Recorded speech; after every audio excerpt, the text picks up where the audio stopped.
for decades, people have tried to measure hormonal responses in the blood, looking at heart rate variability, R-to-R intervals, and so forth.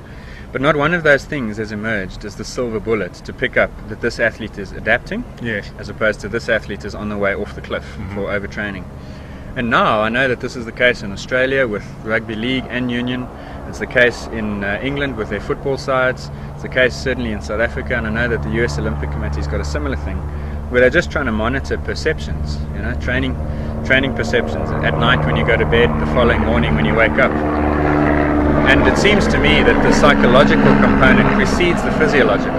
Yes. Okay. And so if you are aware of how you are adapting to training, then you will quite quickly pick up which type of session you are suited to, as opposed to which you are not. Or what it would require for you to mentally and emotionally become more suited to a session which is physiologically superior. Yeah. And you alluded earlier to the idea that people chop and change, and physiology rewards consistency. That's why there are so many ways to make a good athlete. I mean, you look at Arthur Lydiard's type approach, and you look at the current models of guys doing high intensity plyometrics, a lot of gym work. Apart. And it's just so different. But they were still capable of producing guys at least at this level. There might be a 5% difference that say a Lydiard couldn't get to. And maybe that method was right at that time, but today it would just not work.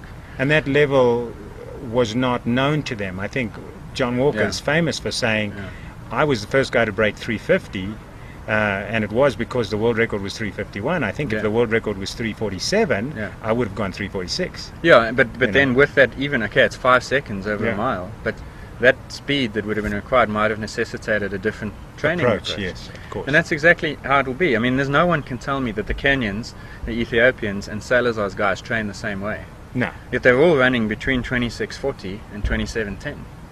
And so physiology rewards consistency. Yeah, it's like Sammy Wanjiru, the now deceased 2008 Olympic marathon champion.